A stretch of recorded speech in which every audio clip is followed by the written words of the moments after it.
দিদা, ঠাম্মা, ঠাকুরদা এই কথাটাই না খুব আদুরের।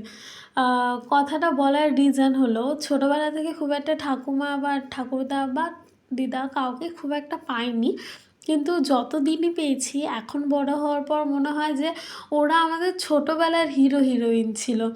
মানে ছোটোবেলায় যতই দুষ্টামি করি, যতই ভাঙচুর করি, যতই যা করি, কারোর কাছে ক্ষমার যোগ্য না হোক কিন্তু তাদের কাছে ক্ষমার যোগ্য।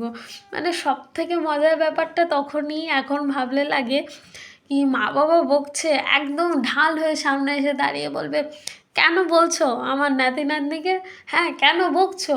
মানে সত্যি বলতে সেই ইমোশানটাই এখন খুব মিস করি আমি।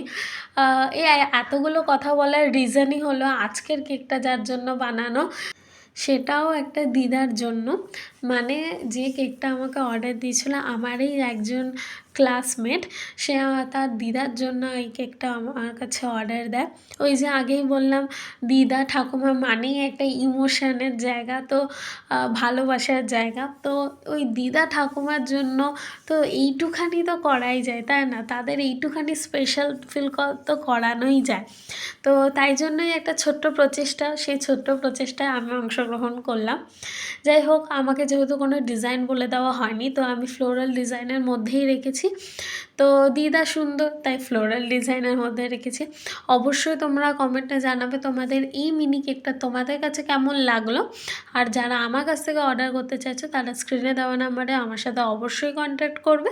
চলো আজকের জন্য টাটা, দেখা হবে নেক্সট ভিডিওতে। Bye bye.